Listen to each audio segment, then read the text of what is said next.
नमस्कार। आज का हो सकता है मेरा ये वीडियो आपको थोड़ा अटपटा लगे, अनमना सा लगे, लेकिन विषय गंभीर है और विषय महत्वपूर्ण है। आपने मेहुल चोकसी का नाम तो सुना ही होगा। जी हाँ, वही भगोड़ा। आपने बेल्जियम का भी नाम सुना होगा और ऑफ कोर्स आपसे लगातार शाम सवेरे व्यू नाउ सुखविंदर खरूड़ के विषय पर बात हो रही है, तो यह पूछना तो उचित नहीं होगा कि आपने सुखविंदर खरूड़ और व्यू नाउ केस के बारे में कुछ सुना है या नहीं सुना है। तो आज ये बेल्जियम फैक्टर, ये Mehul Choksi factor view now case में आ गया है। अगर आपको याद होगा तो यही बेल्जियम व्यू नाउ फैक्टर थोड़े दिन पहले भी व्यू नाउ केस में था। जी हाँ, उत्तर प्रदेश सरकार के साथ MOU साइन होने से पहले लोगों को बताने के लिए, लोगों का विश्वास जीतने के लिए व्यू नाउ कंपनी ने भी कहा था कि विदेश से, खास करके बेल्जियम से उसको डाटा सेंटर लगाने का एक बड़ा ठेका मिला है, एक बड़ा ऑफर है। तो ये बेल्जियम एक बार फिर घूम फिर करके व्यू नाउ केस में वापस आ गया है। तो साहब, जो आज का विषय है हमारे एपिसोड का, वह है मेहुल चोकसी की गिरफ्तारी और उसका व्यू नाउ से क्या कनेक्शन है। तो आपको पता ही है कि मेहुल चोकसी फिलहाल बेल्जियम में भारत सरकार के मशक्कत के बाद, निवेदन के बाद गिरफ्तार कर लिए गए हैं। दूसरा, इस तरफ भारतीय कोर्ट 30,000 करोड़ रुपए निवेशकों को वापस किए जाने की योजना पर ईडी को काम करने का आदेश दे रही है। और इस परिस्थितियों में व्यू नाउ के इन्वेस्टर्स के लिए क्या नया विकल्प खुलता है? क्या व्यू नाउ के लोगों को इंसाफ मिलेगा? इन्हीं बातों को लेकर आज आपका कानूनी दोस्त doctor Ajay Kumar Pandey, advocate supreme court of India, आपके बीच हाजिर है।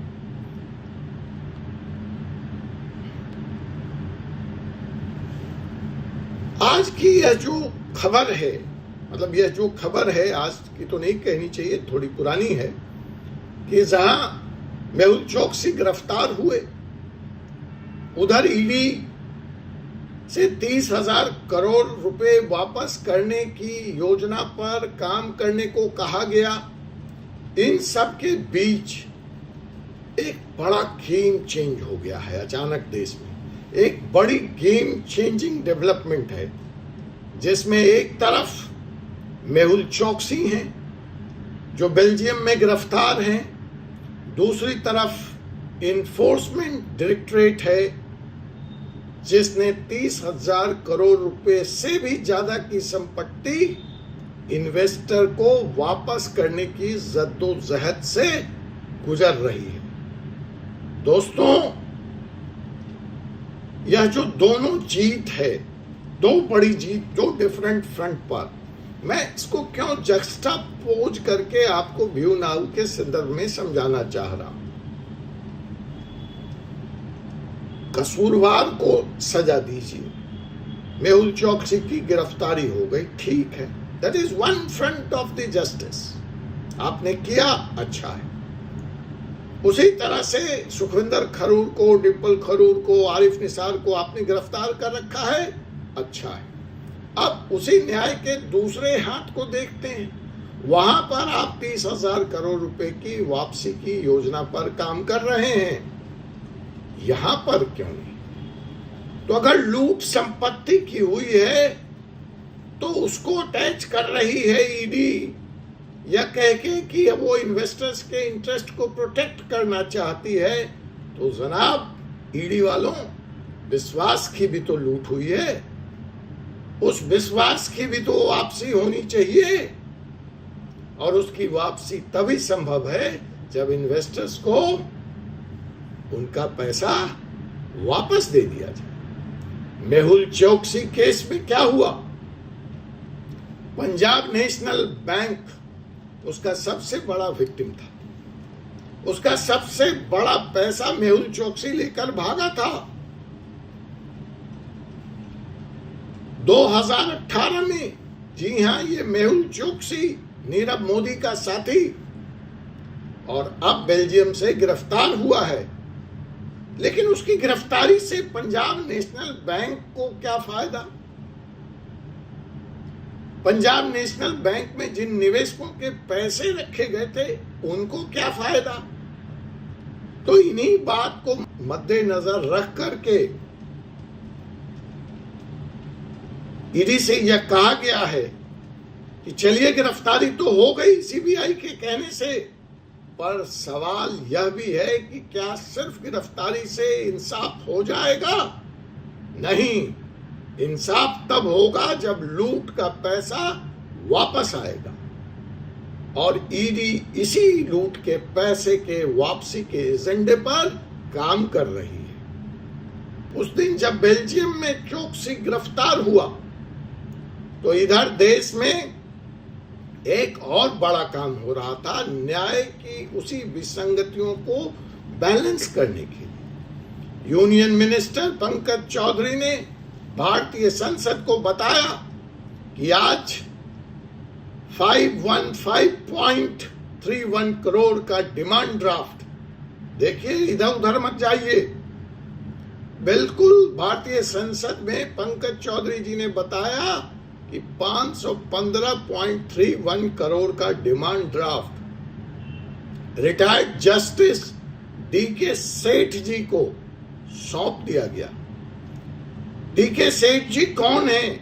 जस्टिस डीके सेठ कलकत्ता हाई कोर्ट के निर्देश पे बनी हुई एसेट्स डिस्पोजल कमेटी के चेयरमैन हैं, जिनकी सदारत में, जिनकी लीडरशिप में, जिनके रहनुमाई में इन्वेस्टर्स को उनका पैसा लौटना है। यह पैसा दिया जा रहा है 7.5 लाख इन्वेस्टर को, जिन्होंने रोज वैली पॉन्जी स्कीम में अपना पैसा खोया था। यह सिर्फ एक केस का एग्जाम्पल नहीं है। पूरे देश में इस वक्त ईडी 34 से ज्यादा केसों में 30,751 करोड़ रुपए लौटाने की तैयारी कर रही है। नोट कर लीजिए, 30,751 करोड़ का री इंस्टीट्यूशन ईडी ने कर दिया है, या करने में थोड़ी बहुत जो बची हुई है प्रोसेस में है। समझिए, पैसा वापस आ रहा है। यही तो मूलभूत न्याय है। सिर्फ गिरफ्तारी से बात नहीं बनने वाली। ईडी के डायरेक्टर राहुल नवीन, आप पूछते हैं मुझसे कमेंट में किसने कहा, कहाँ कहा, कब कहा, दिखाइए। चलिए देखिए, संसद में कहा गया। किसने कहा? ईडी के डायरेक्टर राहुल नवीन ने क्या कहा? 2024 से ईडी के अंदर एक रीइंस्टीट्यूशन कमेटी काम कर रही है। जैसे एक विंग ईडी का रेड मारने के लिए है, इन्वेस्टिगेशन के लिए है, गिरफ्तार करने के लिए है, कोर्ट में केस लड़ने के लिए, उसी की तर्ज पर ईडी के अंदर 2024 से एक रीइंस्टीट्यूशन कमेटी बनाई गई है, जिसका काम है सिर्फ लूट के पैसे को सीज करके नहीं रख लेना, बल्कि विक्टिम को वापस दिलाना। स्पेशलाइज्ड जॉब दिया गया है डायरेक्टर के द्वारा ईडी में। यह कमेटी पूरे पैन इंडिया लेवल पर काम करती है। और अब री-इंस्टीट्यूशन एक कोर्ट ऑर्डर नहीं है। अब ईडी को कोर्ट ऑर्डर का इंतजार या कोर्ट ऑर्डर के बाद इस पर काम करने की जरूरत नहीं है। ईडी सुओ मोटो तरीके से री-इंस्टीट्यूशन के एजेंडे पर काम कर चुकी है। एंड री-इंस्टीट्यूशन ऑफ द प्रॉपर्टी वर्तमान में ईडी की भी प्रायोरिटी बन चुकी है। और अगर हम एक लिस्ट देखें, एक नजर मारें, तो जिस चौकसी की गिरफ्तारी की बात कर रहा हूं, नीरव मोदी और चौकसी, उस केस में अब तक 12,500 करोड़ रुपए लौटा दिए गए, वो जिनके भी थे। Kingfisher airline case, Vijay Mallya case में 9,200 करोड़ रुपए की वापसी हुई जनाब। जिग्नेश शाह NSL स्कैम के 5,600 करोड़ रुपए की वापसी हुई। और रोज वैली के वैसे तो 3.1 मिलियन क्लेमेंट्स हैं, लेकिन जिन लोगों को पैसा अभी मिल रहा है, जिनका क्लेम ईडी के सामने था, कोर्ट के सामने था, वो 7.5 लाख लोग हैं। उनके पैसों की वापसी हो रही है। कोर्ट ने यहां तक कहा कि अगर पैसा पूरा नहीं पड़ रहा है तो इनकी संपत्तियों को नीलाम कीजिए, लेकिन पैसा दीजिए। आपने देखा हीरा गोल्ड के मामले का भी एक वीडियो मैंने आपको सुप्रीम कोर्ट से सीधे बना के यहीं इसी चैनल पे दिया हुआ है। तो चौकसी के केस में भी ईडी ने कोर्ट को बताया कि मुंबई में उसके 4 फ्लैट्स हैं, 2 फैक्ट्रीज है और एक बड़ा जमीन का पार्सल है। तो यह सारी की सारी संपत्ति मेहुल चौकसी की लिक्विडेटर को हैंड ओवर हो चुकी है। एक और केस में पेन अर्बन कोऑपरेटिव बैंक में पैसा रखा था लोगों ने, वहां उनके साथ छल हो गया, धोखा हो गया। सो पेन अर्बन कोऑपरेटिव बैंक में भी 2 लाख डिपोजिटर्स को 2 लाख, आप तो 1.25 लाख हो यूनाऊ वालों, 2 लाख डिपोजिटर्स को 300 करोड़ रुपए के एसेट्स ट्रांसफर किए गए और उनको भेजकर पैसे दिए जाने की बात की गई। वहां भी एक स्पेशल रीइंस्टीट्यूशन अथॉरिटी महाराष्ट्र MPID इस काम के लिए बनाई गई है, जो कि इस रीइंस्टीट्यूशन के एजेंडे पर काम कर रही है। यह बातें अब सिर्फ प्रेस रिलीज तक सीमित नहीं है, यह ग्राउंड पे हो रहा है। चाहिए चेक कीजिए, मुझसे तो सवाल जरूर पूछिए, लेकिन पिछले वीडियो भी देखिए और ग्राउंड जीरो पर जाकर चेक कीजिए। अगर मैं गलत हूं तो आप जो भी सजा मुकर्रर करेंगे वो मैं स्वीकार करूंगा। PMLA 2002 के तहत स्पेशल कोर्ट्स का काम है कि आप विक्टिम को वेरीफाई करें, या विक्टिम सामने नहीं आता है या वेरीफाई नहीं हो पाता है तो थर्ड पार्टी को लेजिटिमेट पैसों की, एसेट्स की ट्रांसफर कर दें। जिस कोर्ट में सजा तय होनी है वहीं विक्टिम आइडेंटिफाई किए जाने का काम भी होना है।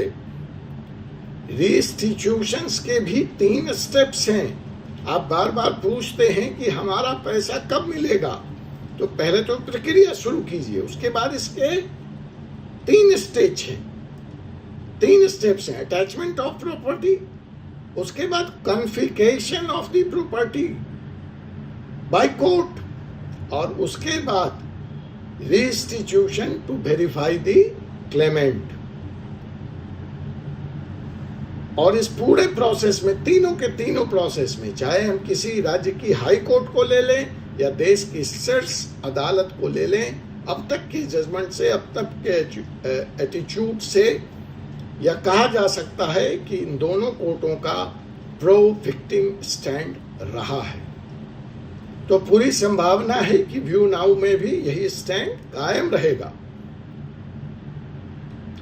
अब सीधे तौर पर अगर हम व्यू नाउ की बात कर लें तो व्यू नाउ में जिन लोगों ने अपने पूरे जीवन की जमा पूंजी लगा रखी है और वह यह सपना देख रहे हैं कि सुखविंदर खरूड़ साहब वापस आएंगे, किसी मैजिक से निर्दोष साबित हो जाएंगे और उन्हें उनका वो पैसा मिल जाएगा, तो दोस्तों चलते चलते मैं आपको बता दूं, कानून में मैजिक नहीं होता।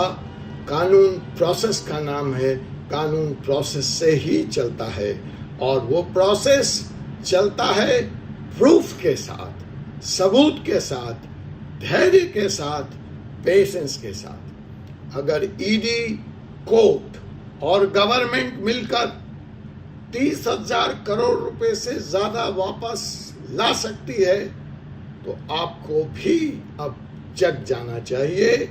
ईडी या कोर्ट को अपना काम करने दीजिए, मगर आप भी अपना काम कीजिए। अगर कोर्ट और ईडी को अपना काम करना पड़ रहा है, तो आपको भी निवेशकों अपना काम करना पड़ेगा। प्रॉपर रीइंस्टीट्यूशन एप्लीकेशन फाइल कीजिए, कोई इधर उधर की नहीं। अपने क्लेम को वेरीफाई कराइए, डॉक्यूमेंट्स रेडी कीजिए, और किसी भ्रम में मत रहिए। आज जैसे रोज वैली के इन्वेस्टर को रिलीफ मिला है, विश्वास कीजिए कल व्यू नाउ के इन्वेस्टर्स को भी रिलीफ मिलेगा, न्याय मिलेगा। और व्यू नाउ का सच क्या है, स्कैम है नहीं है, यह भी अपने समय के साथ जरूर बाहर आएगा। दोस्तों, मेहुल चौकसी की गिरफ्तारी से सिर्फ अखबार की एक हेडलाइन नहीं बन रही है, यह विश्वास की जीत है। ईडी और कोर्ट ने मिलकर यह साबित कर दिया है कि लूट का पैसा वापस आता है, आना पड़ेगा, अगर सिस्टम को ठीक से चलाया जाए। और अगर आप भी किसी स्कैम के शिकार हैं, मैं सिर्फ व्यू नाउ वालों की बात नहीं कर रहा हूं, किसी भी स्कैम के शिकार है, तो कानून आपके साथ है, अगर आप सच में कानून के साथ हैं। इस तरह के इस विषय पर और भी वीडियो देखने के लिए हमारे चैनल को सब्सक्राइब कीजिए, बेल आइकन बटन दबाइए, ताकि कानून का सच आप तक बिना रुकावट के पहुंचे। मैं हूं doctor Ajay Kumar Pandey, advocate, supreme court of India. मिलिए नए एपिसोड में एक नए सच के साथ।